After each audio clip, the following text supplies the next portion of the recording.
The following is brought to you by the Social Suplex Podcast Network. This is All Things Elite.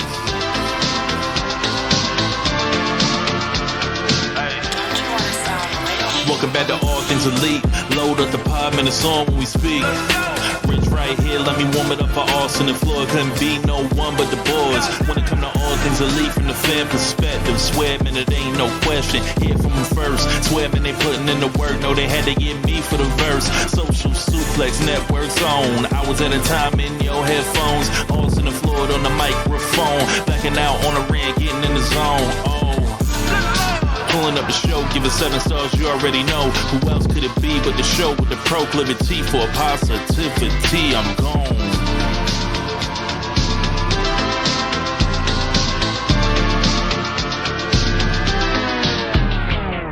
Hello, everybody. Welcome to the 214th episode of Social Suplex's podcast about AEW with a proclivity for positivity. Welcome to All Things Elite. My name is Austin Sumwitz, and I am the host of this lovely show. And joining with me, as always, is my good buddy and friend, Mr. Floyd Johnson Jr. My man, how are you doing? Dude, proclivity, positivity, I'm on top of the world usually, but I am an old, tired man. And the reason I am an old, tired man is because of my beautiful bulldog, Mr. Winston. It is all my fault, but we are adjusting to each other, and we're adjusting to life, and I have not gotten a routine down, so every day, pretty much an adventure. I work overnight. My wife works during the day. My dog likes my wife more than me, of course, so sleeps, and he's awake when so right now, as we record at 11:30 Central Time, 12:30 in the East Coast, my dog is asleep. He's gonna be asleep pretty much all night, except he'll have to get up at some, go to the rest, and I'll let him out, and he'll come back and go to sleep. Well, I get off at 6 a.m. Central, and so when I get off work, I tend to want to go to bed. Guess what my dog is not in the mood for? Me to sleep. So we are going to know each other a little bit more as we go, but I pretty much am in a perpetual state of exhaustion. It's like funny because I'm, social, like you're quiet and all that stuff. I'm not quiet. I'm not I'm not quiet because I'm ignoring you. I'm not quiet because I don't want to talk. I'm quiet because I'm quiet because I'm exhausted. I just want to leave. And that's where we're at in my dog journey. And then my responsibilities have changed at work, and I have to work a little harder. All these things I hate. A lot of change at the same time. I am adverse to change. That's why I've worked at the job that as long as I've worked at it, because I don't like change. And so a lot of shit's changing right now, and it's just like the dog thing, that's change. It's not going back. I'm keeping my dog. I love him. And if you follow me on Twitter at Floyd Johnson, you will see quite a few pictures of Winston, aka Winnie the dog, and he's dope. I love that, but he's wearing my ass out. Yeah, I believe it, dude. I get that.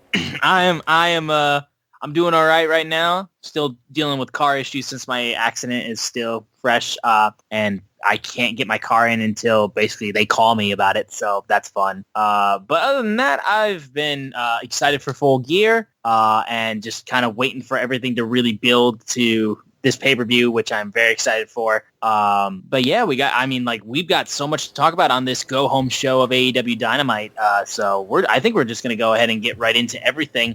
But before we do, I want to make sure you guys are downloading this fun show on Google or Apple Podcasts. And if you listen to us on Spotify or wherever you choose to listen to us, please give us a share with your friends, family, coworkers, whoever you wish, and leave a rating and a review and subscribe so you don't miss a single episode. That helps us out a ton. And you can follow us on social media at AT Elite Pod. You can also follow at Social Suplex, who make this show possible. Check out all the other shows they have on their network. I am at Austin Sumowitz, SZUMOWICZ.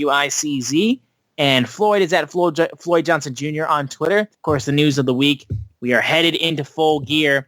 But the one thing that I honestly want to put on the top of the show, because this was actually announced before Dynamite went to air. I think Tony Khan tweeted this out, I want to say a couple hours before Dynamite, I think. I'll read the tweet for you guys. We have it pulled up. Tony Khan tweeted, AEW has agreed to terms with one of the world's best wrestlers, a pro who is known and respected by virtually every AEW fan. They will come to LA to sign their contract this Saturday, November 18th on pay-per-view at AEW here. So big announcement, basically. New member of the roster will be signing this Saturday at Full Gear. And the only thing that he gave us was one of the world's best wrestlers and a pro who is respected by virtually every AEW fan, known and respected. Me and Floyd have our ideas. I will go to Floyd first on this one of who he believes he is talking about. My answer, and it comes from a tiniest thread of evidence. I went with Tony Khan. If you read the graphic, it does everything in its power to stay gender. Them, they're there. It's not he, it's them, they're there. So with that very tiny thread, I am going with the guess, Miss Mercedes Moné. That was one. New Japan strong, New Japan champion. I just think Mercedes Moné is the pick. It's in LA, Hollywood. I think it's her. My backup guess is Dolph Ziggler. There you go. I thought about Moné. She was one of the ones that came to my mind, but then one that I also thought of. Now, this is one that came to my head. I don't know about his contract in Japan, but if obviously the working relationship with AEW and the fact that he's been on AEW shows recently, my thought was Will Ospreay. Ospreay. And the reason why is because the conversations between him signing with either WWE or AEW have been rapid with his contract. Floyd told me was up in February. Like I said, I don't know the exact detail of when his contract is up. I just knew it was coming up. But reason why I said AEW was because, they obviously just put on tickets. I think just are getting ready to sell general tickets for All In 2 in London. And he's already done a bunch for AEW. And I think well respected and well known by every AEW fan. I think Ospreay would be my bet, but Moné is a good bet. Anything less than Moné or Ospreay, I'm going to ask, why did you make an announcement? Fair enough. And it's like, I felt like, oh yeah, I forgot the other big news. I forgot about, we got to talk about it too. But on Saturday Collision, they made an announcement, and they made the announcement without saying they were going to make an announcement. And it was like, of all the announcements that you should have said, hey, I'm making this huge announcement, that one was it, and they didn't say they were going to make it. No, I get that. It's like, it's like, oh, okay, we're making an announcement. Oh, tickets, we're making an announcement. This crap that we always have. Middle of the show, out of nowhere, this huge thing that literally I have been asking for since the second episode of All Things Elite. I went back and listened, the second episode of All Things Elite. I asked for this thing, and it was like, that's the one you didn't make an announcement that you're making an announcement. Right, exactly. But we'll talk about in just a second. Probably the first thing we're going to review, but it was just very weird. Yeah. Anyways, going into the week in AEW, we'll start real quick with Collision. One thing I did want to say was that, dude, I love Andrade so freaking much. He is so good. Him and Daniel Garcia did a really good job in their match to open up Collision. And having Andrade paired with CJ Perry, I like a lot, honestly. It works really, really well. What Miro's problems with, it's like, I love that he's now looking to take down Andrade, basically, because he's like, you're fucking with the wrong woman. But they did a really good match. I mentioned that. And then, of course, the thing that people couldn't stop talking about was Daniel Garcia doing his dance towards CJ. And then as Daniel turns around, she starts doing it back, and I'm just like, dog, if you, like, I would have dropped it. Like, you gotta make your decisions right there, dude. Like, you had her in the palm of your hands, like, go for it, like, and then just end up losing the match is what would happen. But no, I thought I'm digging this little pairing between Andrade and CJ, though, having Miro basically being like, oh, you fuck, because I think it's gonna lead to some really good matches. So it's kind of funny that they're resetting. Yeah, because if you noticed, this is what they do when they're building new stars. Whether Kesta, whether it was Willa Yuta, whatever, you come in, these big matches, you put on great men, you lose. So it's like, Garcia has done something similar to this, and then he did the Jericho Appreciation Society, and now they seem like they're doing a reset. And he's just putting on bangers with these people upper echelon. Yeah, and then they're having him paired with Matt Menard and Angelo Parker, and they're like kind of like trying to be like, yo, stop doing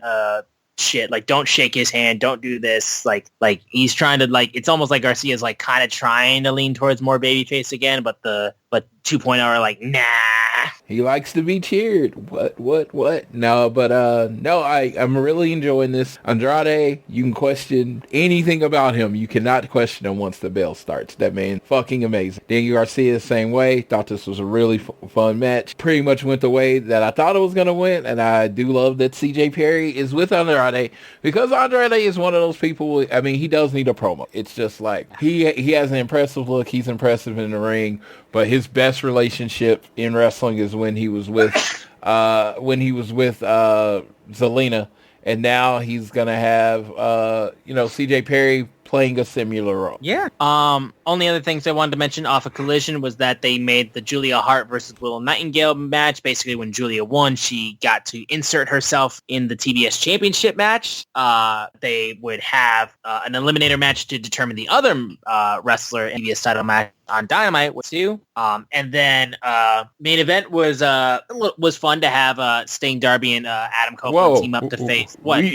Are we skipping the major announcement that was made in the middle of They don't have it listed in the notes. Really? No.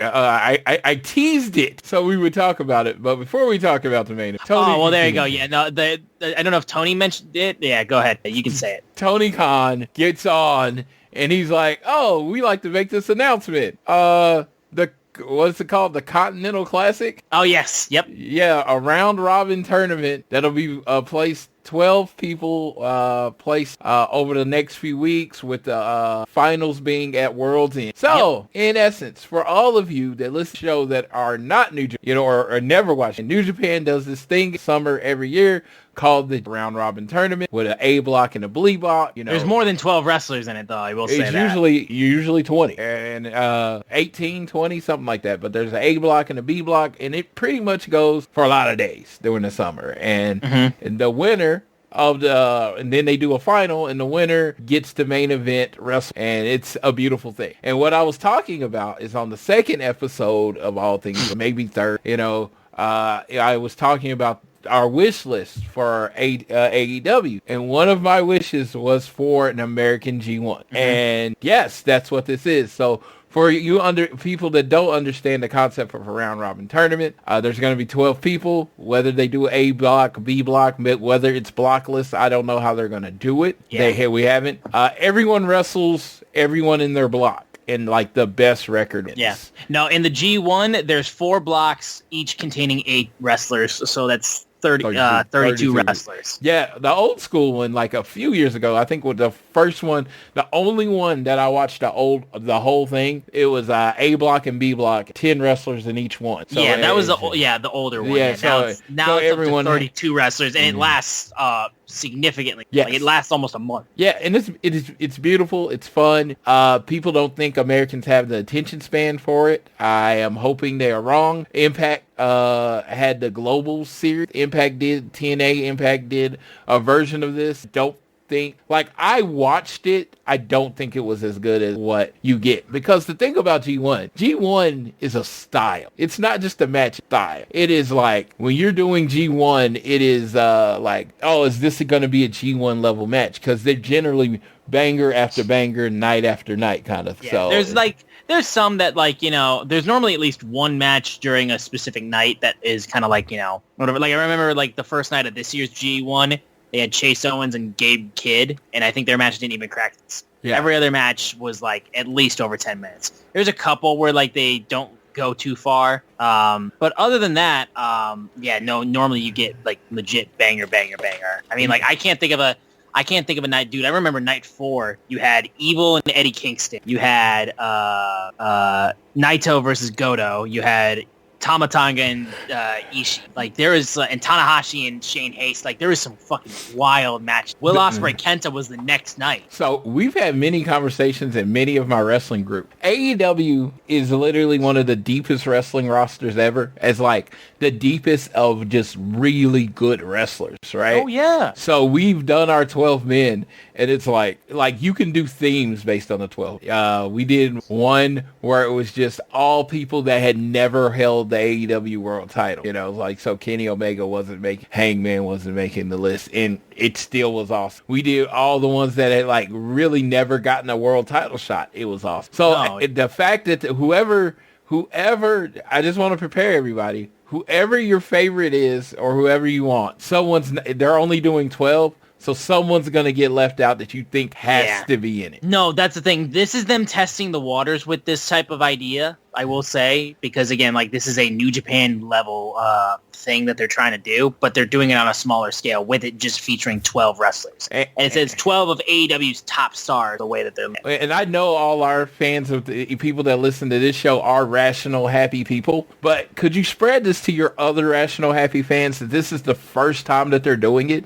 So it's probably not going to be perfect. No, exactly. If you have to, the G1 that it has become this thing in New Japan is something that has been going on for a lot of years, and they've tested it a lot of different ways. Probably some growing pains. I'm not a historian on New Japan, so definitely check out Keeping It Strong Style if absolutely. If that's what the kind of information you want. They could probably give you a history on the G. But if you can go back in their archive and go listen to shows that they did during this year's G1, you'll kind of get a feel of what you're going to get. But because this is AEW's first time, be patient, let it work out. Just let them work out their kink. And that's what they're going to do. And I am excited in general because I do know how deep the roster. And I feel like this put very much spotlight in the company back on wrestling because it is pretty much known from anyone who watches AEW over the last few months. I think I've listened to something that said 10 that this company has leaned way more into sports entertainment, and that's beautiful. That's whatever they want to do. I pretty much watch WWE for sports entertainment, but whatever. In this case, this puts the focus back on what AEW does best, and I think better than anyone in the world, maybe say for New Japan, is put on pro wrestling. And they're like for America, yes. I will say that for. Bryan Danielson is the first competitor apparently. Yeah. I don't be shocked if he's wearing the mask, wearing a mask to protect his eye. But I said all of this. It starts this week in Chicago. So yes, it starts at the week after Full Gear. Yeah, the pre-Thanksgiving event at All In. So I will ask you, Mr. Austin, other than Bryan Danielson, which we all know, who do you think is a must? Who is in your opinion? Yes, he has to be in it. Like, this whole thing is stupid if this person that you're about to say is not in it. If I had to say one person who has to be in it, I would say, this is going to be honestly, I'm leaning towards a couple people. One person I would say that would be enjoyable, though I know that his storyline is kind of tied up with, the world title. Samoa Joe would be one that I'd want in there for sure. I think he would be a fucking banger. But then another one that has to be in there, I would say you have to have... I would say, honestly, you'd have to have... Jesus Christ, I'm trying so hard to think of some.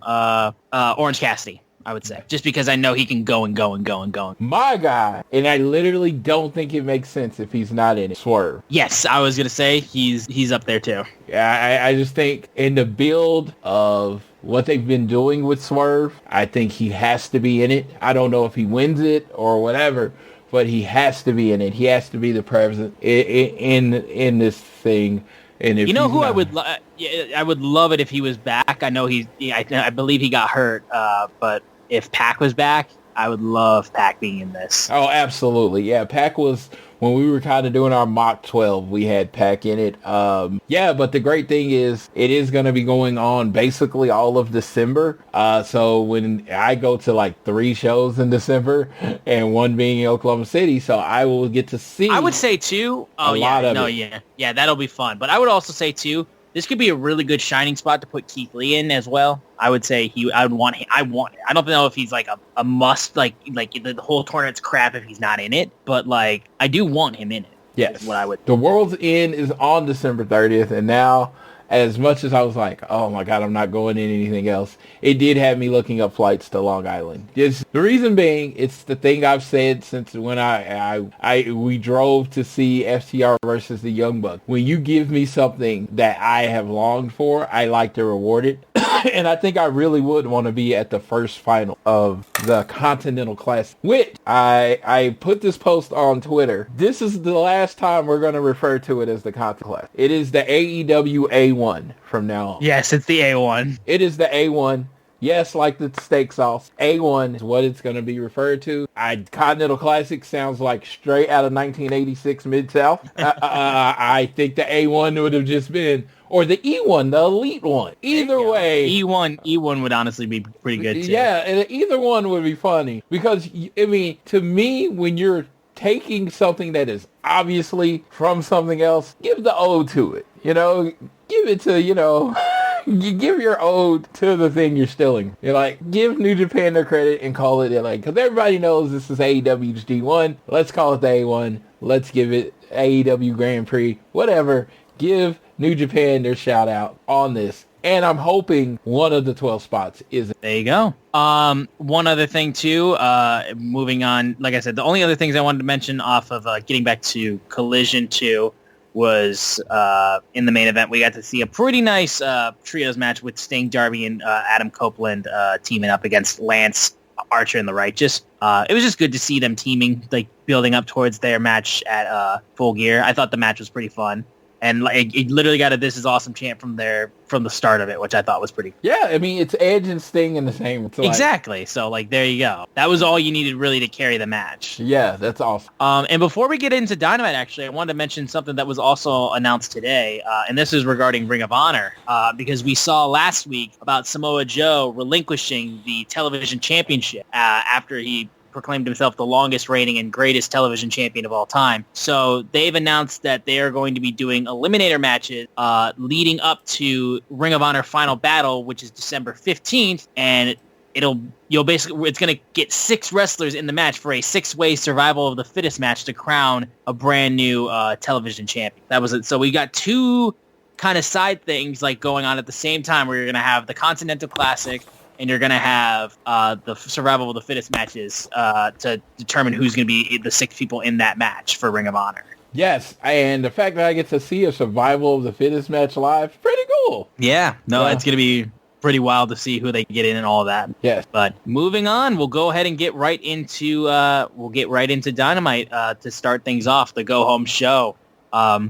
First thing off, started off with the International Championship match. International Champion Orange Cassidy teaming up with Hook. So we got Hook and OC teaming up to face Jon Moxley and Wheeler Yuta, leading up to their match at Full Gear. Thought this was a pretty good opening match, and Yuta actually got the pin on Hook and got the roll up right there. And that was pretty crazy. I mean, he got the pin after Jon Moxley did all the work. Yeah, he came in basically after Yuta hit Hook from behind, and then Moxley hit the Death Rider, and then he hit the seatbelt roll up. So Hook got basically killed in this one. Yeah, it's like when you got Don Callis and then Don Callis in the match, and then Will Hobbs like beats someone, and then Don Callis goes and pins him. It's like, Exactly. Yeah, like he pinned him. Yeah, sure. Yeah. No, you're being literal on that. But it was genuinely like having them, like, you know, like I said, it was at least something for you to like do, at least. Like, I thought Moxley was literally just gonna be the one that killed everybody and do everything by himself, and Yuta was just there being like, yay. But Mox told Orange Cassidy that he's nothing and that he is going to grind him into dust and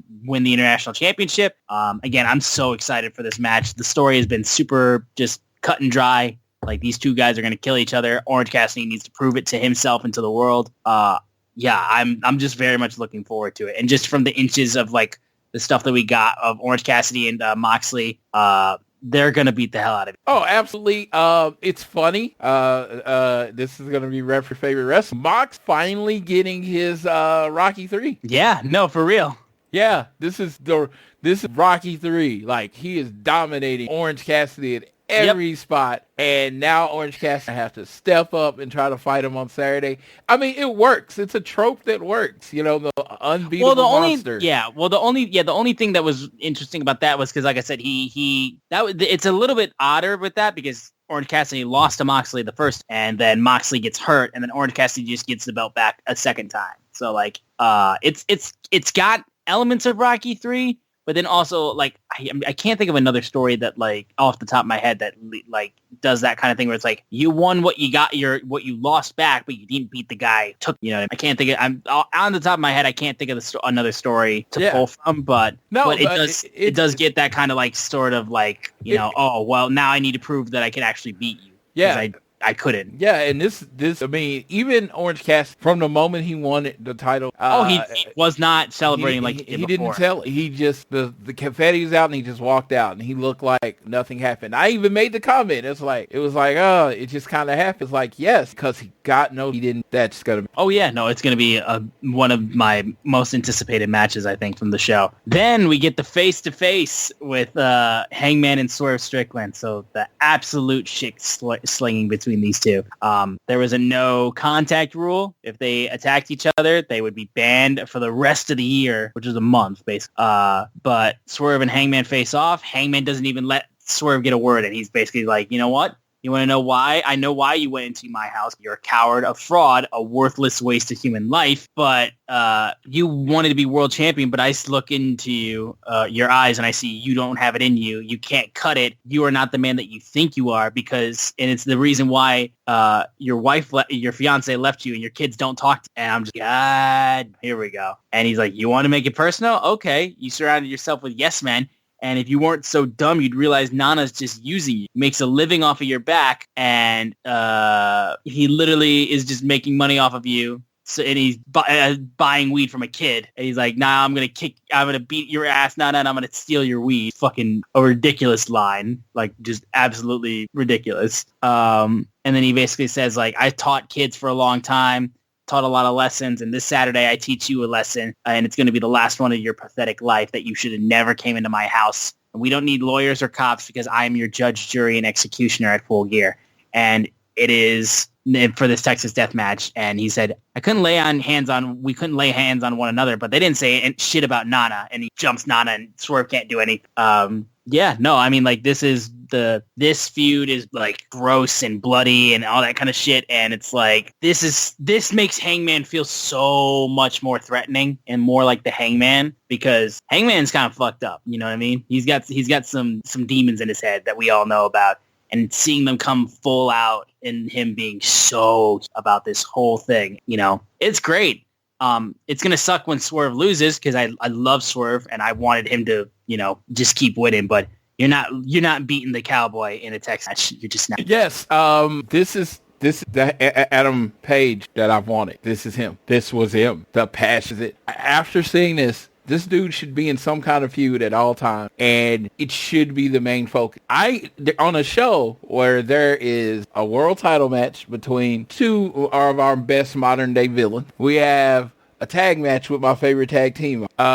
We got all of this going on. Right? This is the match that I'm most excited. This is a blood. It is a Texas death. It is, this is what it's supposed to be, and I am rooting for this to be that. I'm rooting for them to kill it in this match. So I'm looking forward to this more than anything, because I think Swerve is one of the hottest. He's at that level 2 right now, and he's kind of building himself up, and Hangman's already there. So it's just like, if this done correct, Swerve comes up and it doesn't hurt Hangman. And it being a Texas death match, there's no rules. So I don't know, but we can talk about results and all that later. But the build up to this match has been perfect. The hate has been perfect. Hangman's promo was beyond perfect. So I am super excited. Yeah, no, and again, like I said, you look at old, like, Ring of Honor cross New Japan Hangman, and he was so much more threatening and so much more dangerous. Like,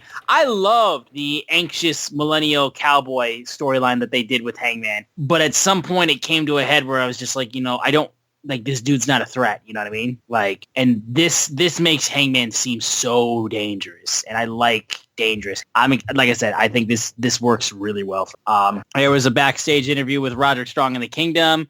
The only thing that I wanted to say, though, was so good, where he's just like 100, like Roderick's literally doing hand motions. 100% he's the devil, talking about Max, but he literally double points at Adam Cole, I noticed. Which I was just kind of like, interesting. Because did you notice that? Yes. So that to me, I was like, oh, okay. Like I saw that was the only thing I took out of the whole thing was like, Adam Cole was like, maybe you're the devil since you want to keep blaming, say, Max's. But I love the little nod there. I thought that was really like a nice little touch. Like, because that's still my prevailing is that it's Adam. I mean, honestly, that's the obvious one.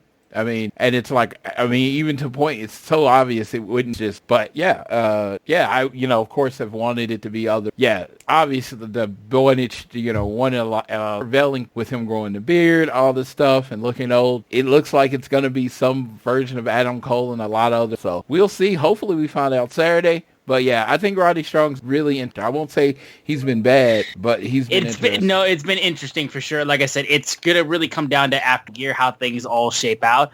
Because I will say, while it's been interesting, I don't know if I can take another month of this. I can't take it. Yep. TBS title eliminator match, Red Velvet versus Sky Blue, with the winner moving on to face Chris Statlander and Julia Hart. And this was a solid match, I would say. I love, first of all, Sky Blue and her Scooby-Doo outfit. Loved it. Thought it was absolutely outstanding. I thought there was a nice little work between these two. They were doing some nice counters.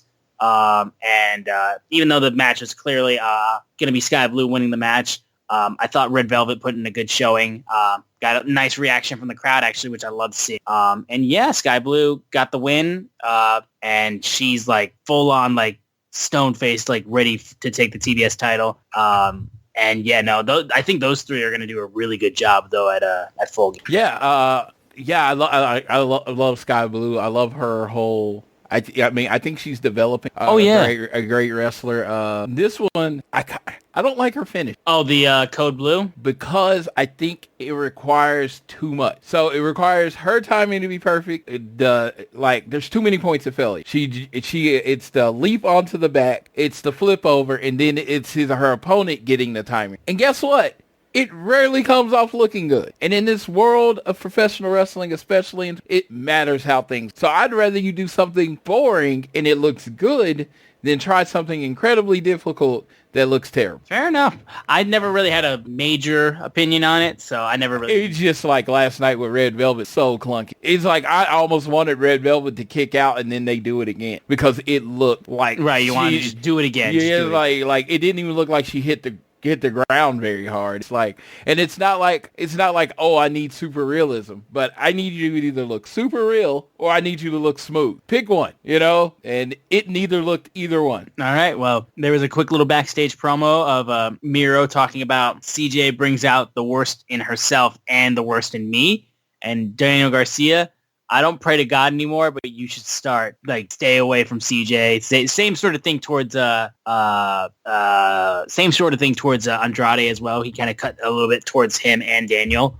And I'm just excited to see more interaction, guys, just to see how things growing. And then they did, I'll jump right into the backstage interview with Mariah May meeting Toni Storm. Like I said, it was exactly what I thought it was. Full on, she's super fan of Toni Storm, like full on like Mickey James towards Trish Stratus. And she goes in, she's like, oh, I love you so much. Luther basically was told by Toni Storm while she's resting and not giving her much time of day, being like, I need a tune-up match before Full Gear. So book me and Mariah May for a tune-up match on Friday. So yeah, those are the two backstage segments, at least leading into our next match. I love the energy, Mariah. Yeah. No, I like that she's like so into it and Tony's just like absolutely like not even paying her any mind. And I'm interested to see how her reaction goes off. All right, moving on. We had Samoa Joe versus John Cruz, which was the memeiest of the matches tonight, honestly, because you had Cruz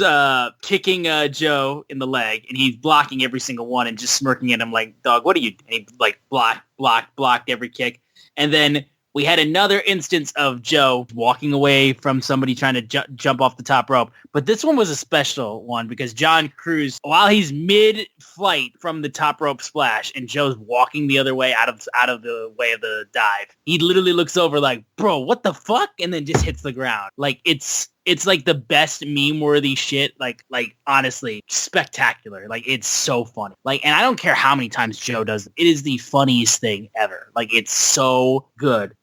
Joe won by tap out. Said basically, MJF, I'm from Southern California, so since you're in my hood, I extend my offer of friendship.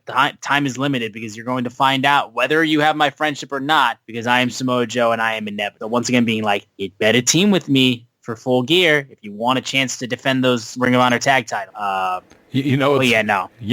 So the not so secret in the world is, who John Cruz is, right? Say that one more time. John Cruz, he's another wrestler in AEW also. Wrestles under another name. Yeah, I can't remember the name. He is Serpentico. Yes, that is Serpentico under the ring, under the mask, yeah. Yeah, it's like not a secret at all, but it's still like funny to think about. Dude, give me 2 checks, son. I need 2 honestly. of them. Well, I mean, he should get 2 checks because, I mean, he created a meme that's spectacular from that dive. Like, honestly, I love to watch. Oh, yes, and he just like, it was somebody put like Mondays, and then it was Samoa Joe, me, and then missing. I laughed. My favorite one I saw was like all the games that have been on my list that I've been putting off, like that I haven't finished yet. And then like Joe is just like the new release that just dropped 2 days ago. Yes. So it's like all the games I have yet to finish being like, bro, what the fuck? And it's like, wait, new game dropped. I got to go get that and not finish. Yes. That was, I've seen so many of them, and they're all equally, they're like hilarious because, the Monday one got me because what we all did. So. Oh, yeah. But yeah, we then had the Young Bucks versus Penta and Commander. And all I'm going to say is it's what you come to expect with the Young Bucks and Penta and, the Luchas. They do damn good stuff. Great offense. Only thing that was different when it came to this match was the fact that Nick comes in, hits a super kick. Commander proceeds to come off of a springboard, but then Nick low blows him and then hits the Judas effect. And then the Bucks hit the BTE trigger, and then they win. Like, literally, yeah. They blatantly, like, when he was coming off the top rope, off the spring, and Nick just kicks him in the dick. And continuing on the trend of the Young Bucks not being baby faces, which, quickly turned to flip on that, but at least I'm getting some more definitive ideas, you know what I mean, of what they're trying to do. So yeah, no, in their hometown, they win. Quite the fun little thing. And the match was really, these guys worked so there. It's like beating a dead horse. I talk nice. I feel like they're trying to like reestablish. They were in that war with the Blackpool Combat. Now they were in the other thing, and they've been kind of stale. And I felt like that way about the Young Bucks, the Hung Bucks, all 3 of them. So they kind of went their separate ways. Hangman's in the thing with Swerve. The Young Bucks seem to be reinvigorating themselves as pissed off people. So it's like, what's going to happen? So I'm looking. Yeah. Immediately later, after a commercial break, we were backstage with the Young Bucks, and they go, sources say the Young Bucks are tired and pissed off, and we're not messing around. And Kenny Omega preaches out and it's like, some match you guys had, you guys go out in your hometown and you cheat to win. Like that's quite ridiculous when it comes to you two. Like this is the shit that you're doing, basically. Nick Jackson basically goes, our heat is not with you, it's with Jericho. And Jericho comes out basically being like, don't waste your time with these jackasses, Kenny. We got a match to win. Come on, see you later, kids. And then the young Matt shoves Jericho. They start fighting. Kenny's trying to keep away from everybody. And here's where I put my tinfoil cap on, and probably people get mad at for it. And I sent this to Floyd earlier in the week too. But I mean, let's see, who did this all involve? The Young Bucks, Kenny, Jericho, okay? And you had a point where they're all fighting and all this type of shit. And you have Kenny literally screaming in the middle of all this, we just want to talk. We just want to talk. We just want to talk. Guys, they're making fun of the backstage fight, the Elite and CM Punk. That's exactly what they're doing. Everybody that was in that backstage segment was involved with that fight backstage at All Out. They're making fun of it. Like, why else would he have said, like, we're just talk, we just want to talk. We just want to talk. Like, why else would Kenny have said that? I'm asking honestly. Maybe I've become fully a psychopathic man and I'm seeing things when there aren't things there. Dude. But, dude, and this is clear as day. And every reference does nothing but make me think the guy under the mask is CM. And I would love nothing more than that. But more so for me, this could be my biggest asshole take, honestly. And I don't really... But honestly, like, just considering and again, I want to say firmly, like, I am excited for this match. I'm trying to be positive and all that kind of stuff. Proclivity for positivity, that's what this show offers, and we always try to offer that. And I am excited for this match, because I know I get these Kenny Omega in a tag match with the Young Bucks against the Young Bucks. It will be so freaking good. Quite frankly, considering this segment was filled with the in-joke of that story about that fight, don't really like it when storylines are just filled with in-jokes. You know what I mean? Because it only appeals to the super, super hardcore fans, and it kind of hurts when the numbers are down when you're doing in-joke storylines. All I'm trying to say. That's nitpicky as hell as me, and I'm pissy about it, obviously. Take my words as a grain of salt. If you want to give me no time of day in terms of my opinion on that, I completely understand. I'm pissy about this shit. But, like, I mean, guys, it's the in-joke is there of them making fun of this whole ordeal. And again, it's not going to leave CM Punk being under the mask, because it's just not. No matter how much he wants to fuck around about it, and no matter how much these guys are fucking around with it with the in-jokes, it's not going to happen. But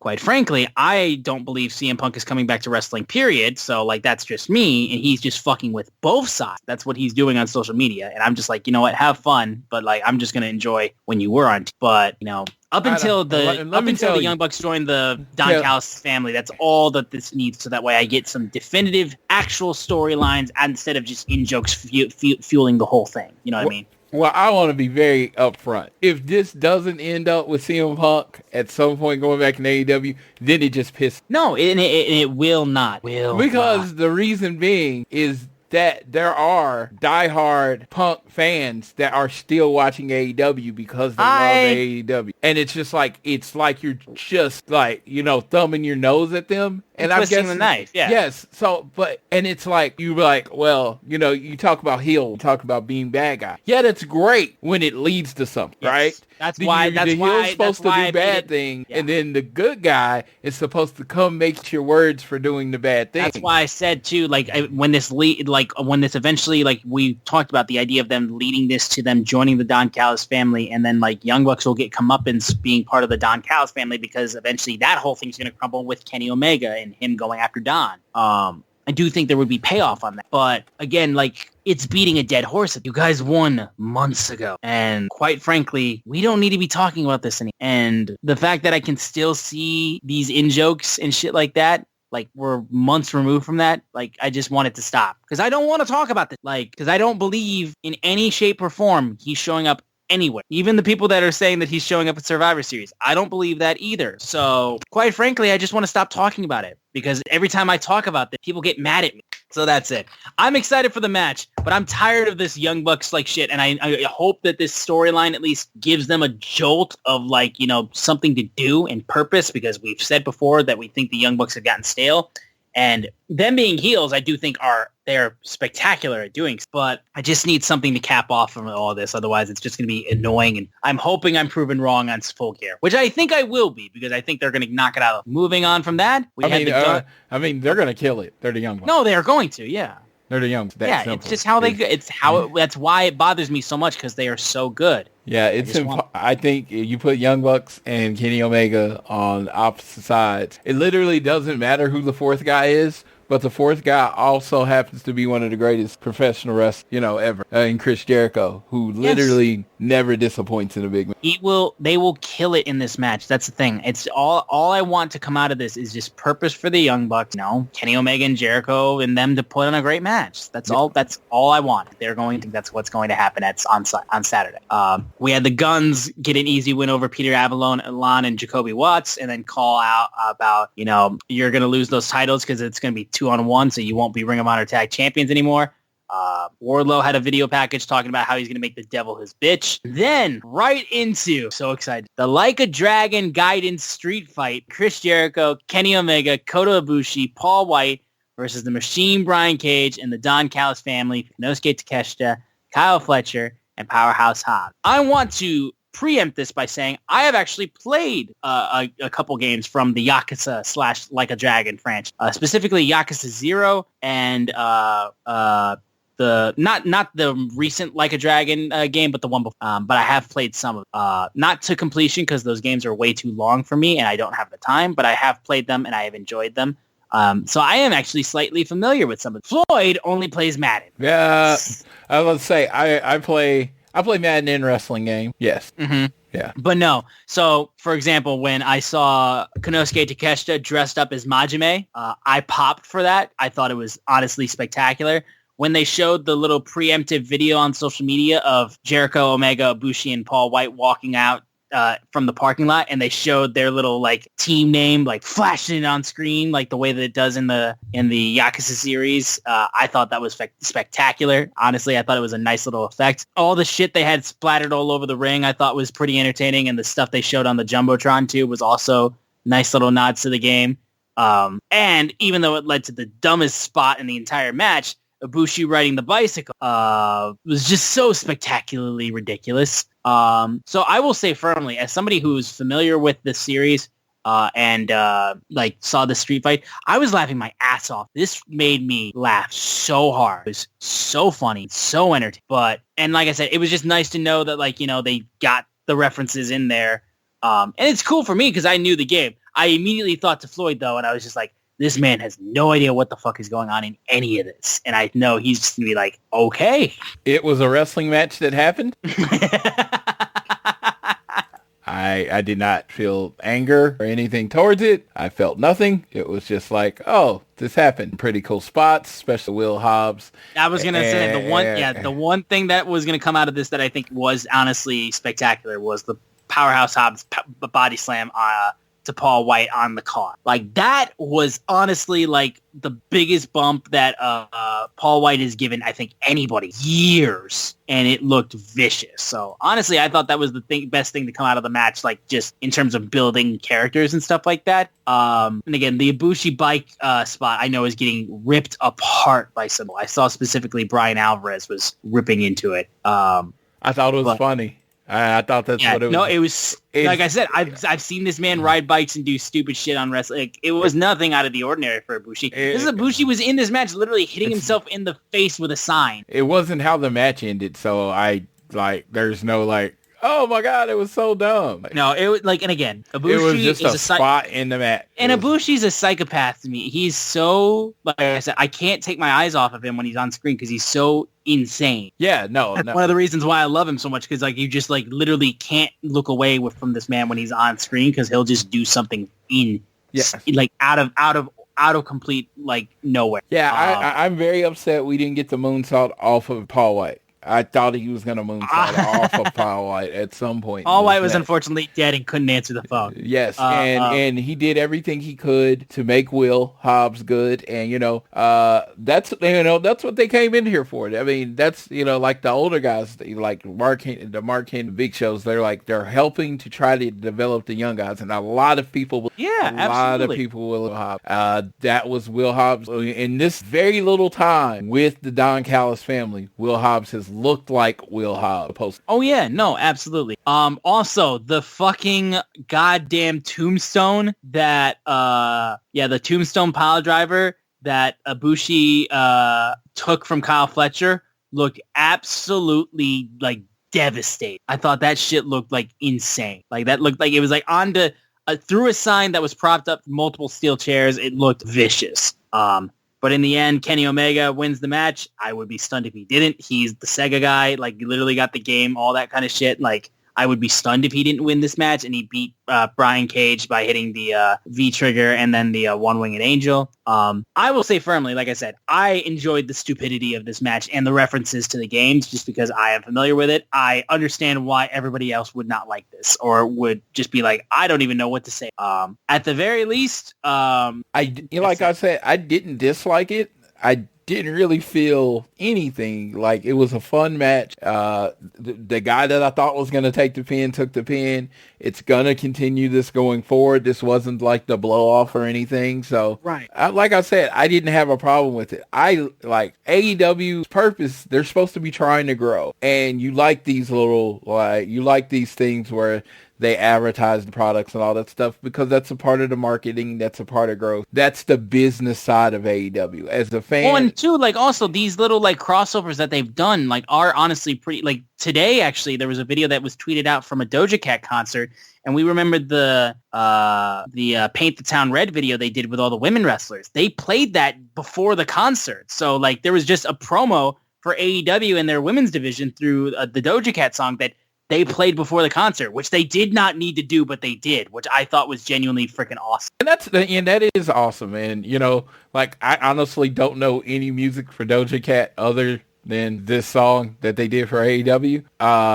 But it is pretty freaking awesome that, you know, this, you know, pop star, you know, is helping AEW women, you know, get more noticed, especially, you know. So I'm happy with that. And again, I saw plenty of people, like streamers who don't watch wrestling, who got clips of this match sent to them because they played the Like a Dragon to the Yakuza. So, like, in terms of advertising, like I said, it does add an element. So I understand the purpose. And the purpose is specifically just the crossover effect. Nothing, like, storyline-wise, did it move forward the Don Callis family feud? A little bit, but yeah. I think still it doesn't end until eventually, because Brian Cage took the fall. No members of the Don Callis family took the fall. Oh yeah, and I don't know if they'll do it, but the interaction between Callis and Prince Nana, like, I'm pretty sure Callis is like, your guy lost. I want my money back. Yeah, exactly. No, he's like, I brought your guy in to help, and he lost. Yeah, so can I get my money back? And then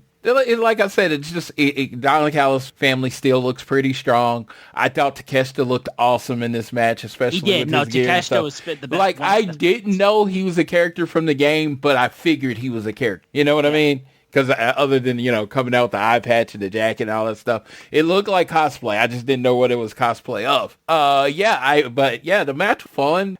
It was a go home Dynamite for the pay-per-view. So, you know, not too much could happen, you know, so this was a nice match. Yeah, absolutely.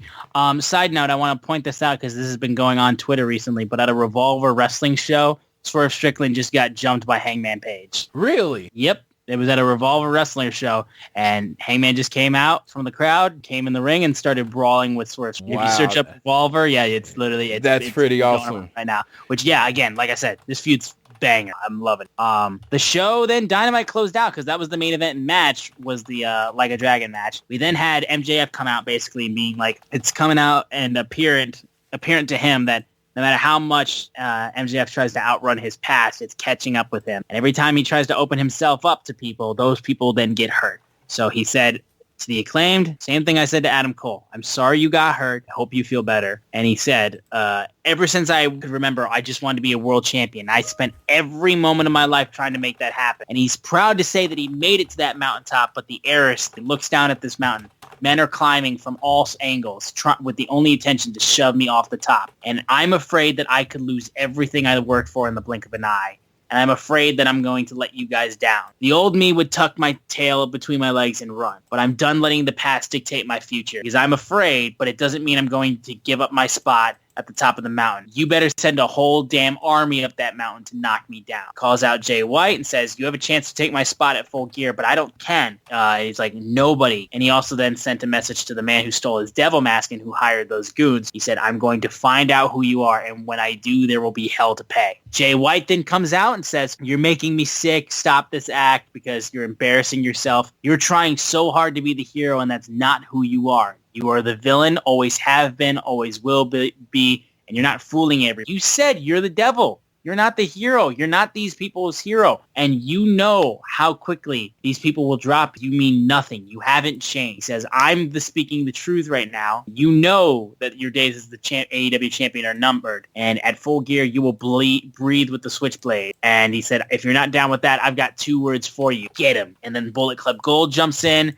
And the guns get knocked off, but then eventually Juice Robinson gets his punch with his TJ Maxx ring, and they start beating him down, hit him with the 310 to Yuma, Switchblade, hits the Blade Runner, pins him, and then, that's the closing moment of Dynamite. And Taz literally goes, that offer still stands from Joe. You might want to take him up on it. And that was the closing moments of AEW Dynamite. I thought the promo was really nice. I loved the idea of just him not like trying to be the hero, but the idea that he's MJF, he can't. They're really taking the babyface MJF and using it as a true character piece on him trying to be better, trying to be good. And just the world basically being like, you can't be. There's nothing, like, no matter what you do, you will be who you are. And it's a scumbag, not their scum.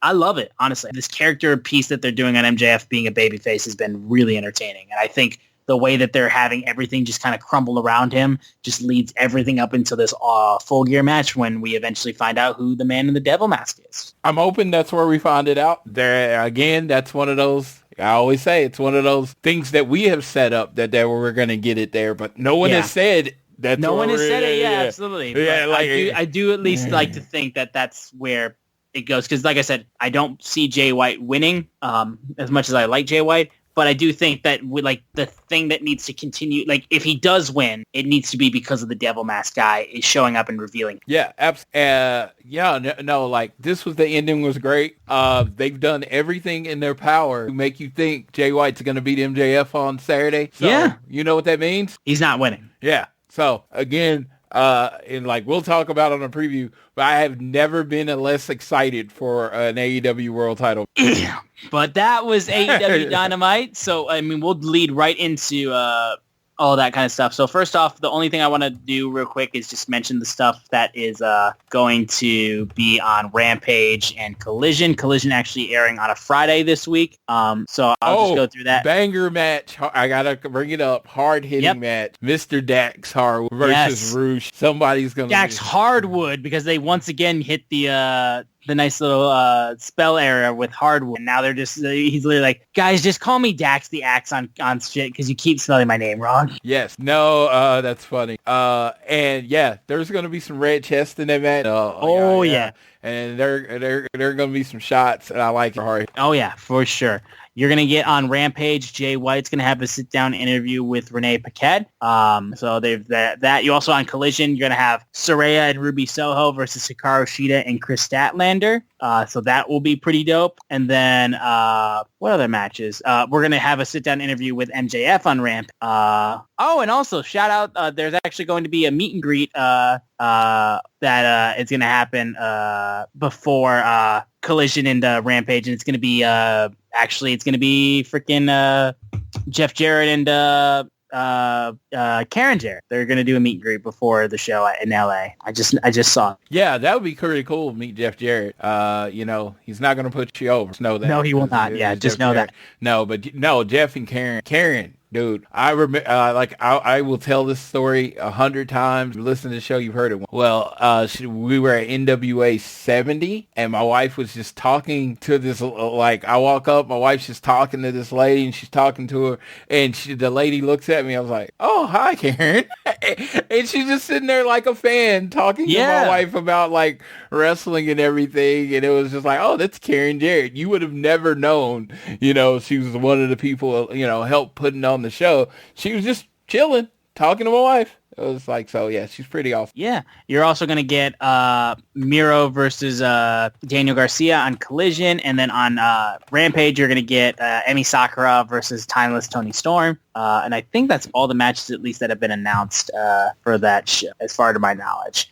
But the big news that came out after Dynamite went off the air, though, was the fact that Kota Ibushi, the Golden Man himself, he is officially signed with AEW. He is all... Dude, you know what? I was super shocked by that. You know why? Go ahead. I already thought he was with AEW. Honestly, for real. And yeah.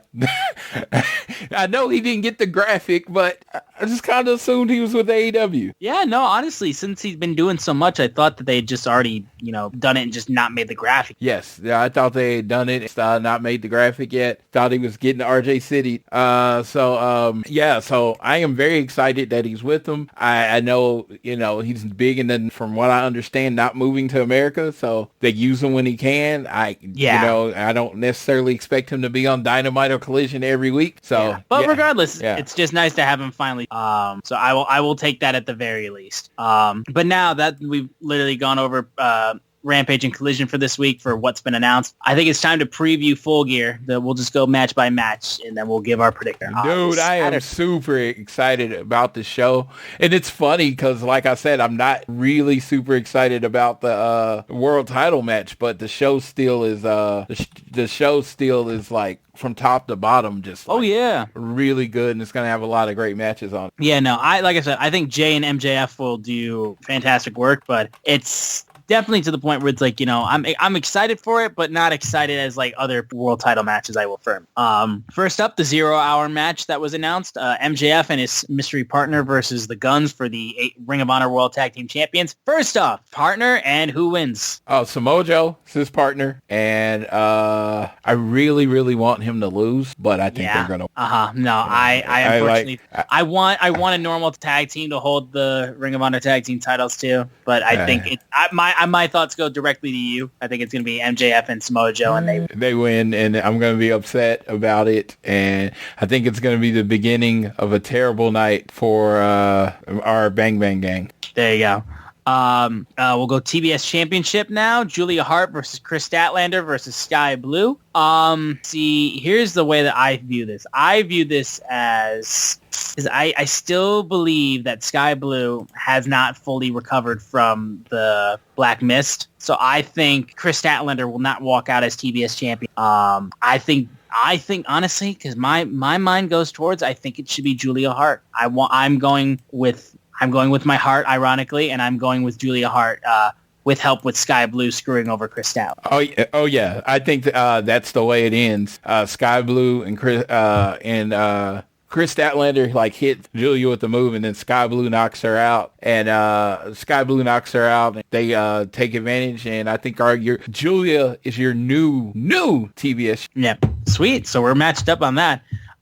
We'll go Texas Death Match, Hangman Page versus Swerve Strickland 2. God, I want Swerve to win this match, but he won't. It's Hangman Adam. He will not lose it. You do not let the Cowboy lose at Texas. I am going to say this. I think he is going to lose the Texas Death Match, and I think it'll be debuting or turning or someone person. The great thing about the Texas Death Match with this Swerve is that there are no rules. So Swerve has a whole gang. I don't think the initial gang is going to do it. I think it's going to be like a new member of the group to help Swerve.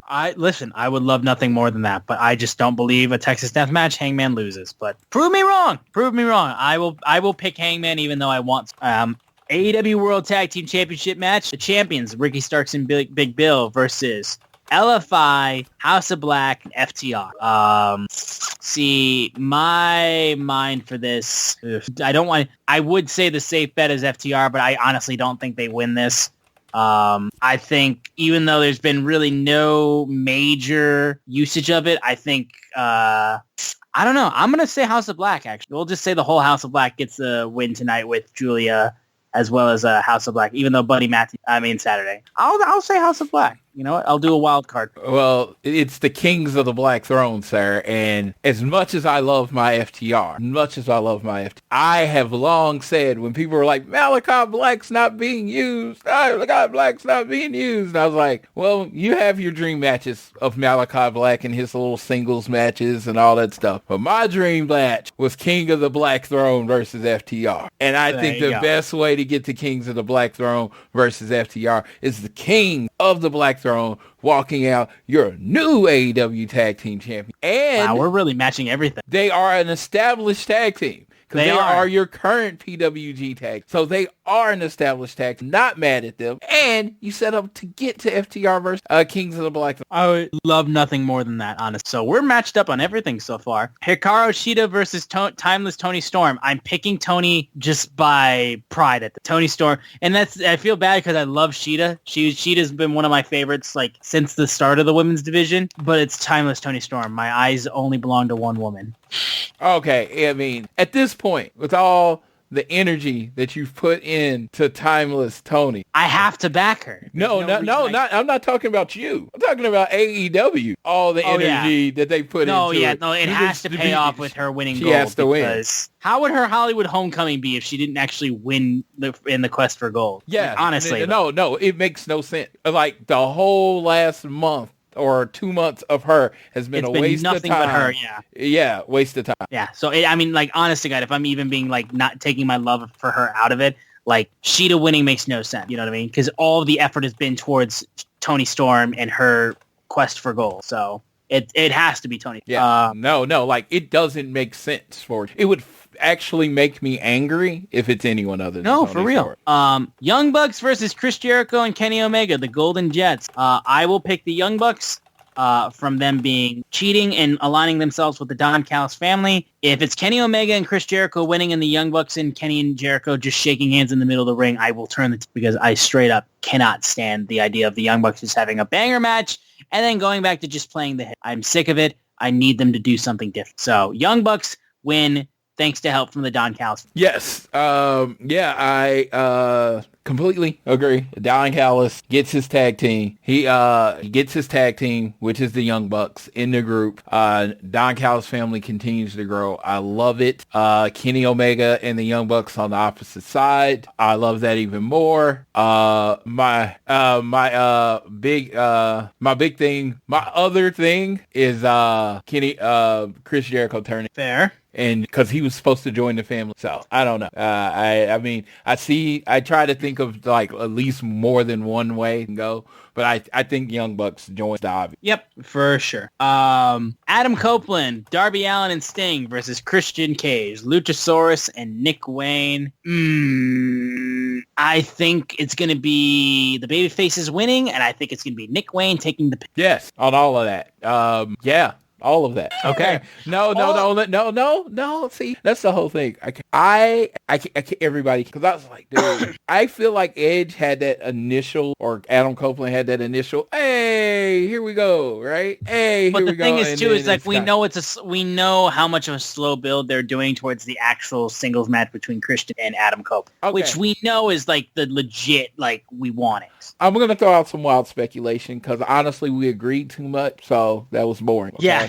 So this is what I'm going to call it. And I'm literally just pulling this out of my ass, so this is not based on any. The group is called the Patriarch. It is all of Christian's son, right? I think Christian's other son, Jungle Boy, returns and costs Sting, Edge, and Darby the match. As long as it means he's not the man under the devil mask, I'm all for it. Yes, I think Darby gets pinned, and it's Jungle Boy, and we get a Darby Jungle Boy. Okay, there we go. Christian's lost son, the wayward son. The wayward son, yes. Yes. Okay, cool. International Championship match, Orange Cassidy versus Jon Moxley 2. Give my boy the win that he deserves all along. Give me Orange Cassidy. Dude, I'm going to say this. I hope Jon Moxley wins. Okay. I like the story of one guy can't beat another guy. And you want it to last more than one pay-per-view. Yeah, I want Orange Cassidy to lose and kind of go into a depression, trying to find himself. Absolutely rage and fuel. Yeah, and of course, maybe they wrestle again. Maybe they wrestle again in the A1. Maybe they don't wrestle again until Revolution. But like, I didn't know this, but one of my favorite wrestling storylines of all was Kenny Omega not being able to beat Okada. That way, it was one of my storylines of Sami Zayn when he couldn't win the big one against Neville. Yeah, Orange Cassidy loses. That's what I'm calling for. I think it's what's best for business. I want OC to eventually beat Mox, just not now. Saturday. I absolutely agree with that idea. But I will say, prediction-wise, I think they have Orange Cassidy. Plus, it gives us some differing opinions because there's a lot of us agreeing on. Finally, MJF versus Jay White for the AEW World Championship. I think MJF wins, but think after the match, Jay White has the Bullet Club Gold jump MJF, and then eventually, lights go out, Man in the Devil Mask appears, and then just chaos ensues. And I will say the Man in the Devil Mask is Adam Cole, and he comes down looking like he's going to, first off, the Man in the Devil Mask is going to jump Bullet Club Gold, and then he'll knock out MJF, and then it's going to be Adam Cole. Please tell me my internet didn't die. Sorry about that. I was MJF. Okay, cool. MJF wins.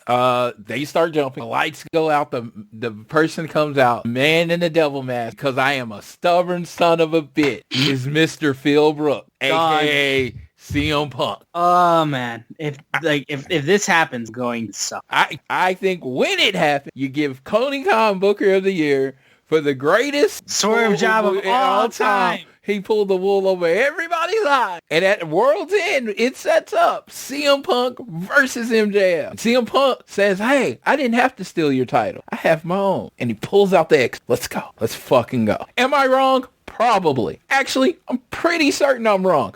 But that's what I'm going with just in case I'm right. I'm like the diehard fan that put $100 on TCU to make the college football playoff last year. That was like 5,000 to 1, and he cashed the fuck out. That's me. That's me right now. I am taking the 1,000 to 1 chance that my guy Phil Brooks comes back. Believe me, you will see 100 posts of me and my CMFTR shit. Even though if he hates FTR, I don't care. I will go insane. I just think my whole line of is that I've had this thought process since the beginning. AEW and Warner Brothers Discovery has had a great working relation, right? Yep. Warner Brothers Discovery gave them a whole nother show for CM Punk. I don't think Warner Brothers Discovery lets them fire CM Punk.